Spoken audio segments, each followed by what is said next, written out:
It's game day by the Bay. Giants Dodgers program! Yay! There's a certain vibe here at AT&T Park. Pennant fever is running high. The Giants faithful are settling in for what they hope is a late season win. There's the fans, ice cream sandwiches, the vendors, and then there's this guy. Meet Steve Hogan. Ballpark organist. The baseball tradition that has faded over the years is making a comeback. Hogan is one of a handful of musicians that play live music at major league ballparks. Yes, a real human playing music.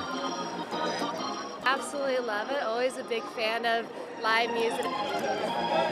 You know, an organ goes hand in hand with baseball. It's one of the classic things that are great about this sport. It's like Cracker Jacks or hot dogs. For a true baseball enthusiast, there's nothing better. There's certainly a segment of the fan base that gets really excited about having the live organ music and just knowing that I'm out there doing it live. It's not just a canned computer thing. 3,000 apiece, 2,000 to 3,000 apiece. Copy that, and we have whatever you need. Airmen from Travis's 9th Air Refueling Squadron were taking care of business today at 24,000 feet. Primary focus when I fly, I focus on safety, I focus on moving the mission swiftly, and we make sure we do it with precision. And precision is the key. This KC-10 aircraft is capable of refueling other aircraft mid-air. This is the KC-10's cargo bay, and just below my feet are 6 fuel tanks with 340,000 pounds of fuel. But the real action on today's mission is going on just down those stairs. Copy that, 300 knots. Pirate is on their way. We'll be lowering it up. Flying at 310 knots, Staff Sergeant Michael Durham is about to connect his boom to a Thunderbird aircraft, pumping 7,000 pounds of fuel into the airshow jet. I actually refuel the smaller aircraft with smaller fuel tanks to keep them in the sky, keep it more efficient, so that they can extend their mission out rather than land and refuel. This reunion was one for the record books. 200 started right about up in there. Like about a little past where that fire truck is. Members of the 1968 Olympic track and field team were on hand in the High Sierra to dedicate a historical site commemorating Olympic excellence. It was amazing to be here. It was probably as good as being at the Olympics.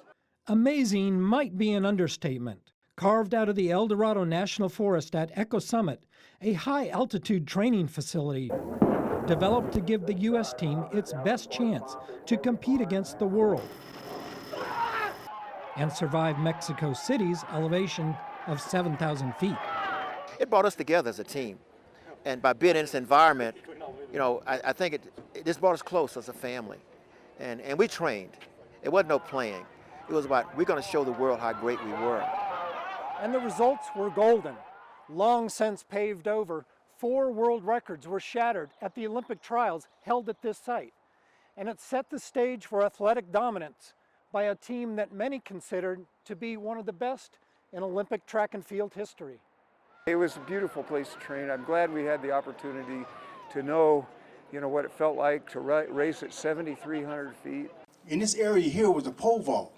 And I remember sitting in the stands and seeing Bob Seagram coming down the runway and hit that pole 17 feet 2 inches or something.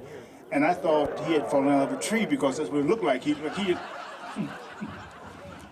fell out of the tree. KCRA 3's chief photographer Mike Rhinehart was at the memorial today and shows us how the memory of all CHP officers lives on. Today is a day of reflection as we honor these heroes. It is also a day of appreciation to say thank you to all those who support the men and women of this organization and the loved ones left behind. Each year, the CHP family gathers to pay respects to their fallen brothers and sisters, to honor them for their dedication and to the sacrifices they make. I notice with deep appreciation how the California Highway Patrol not only serves the people but keeps the memory of its own members alive in a ceremony such as this. Edwin Crook, Los Angeles. Dale Newby, Stockton, July 17th. One by one, volunteers read the 225 names of officers killed in the line of duty.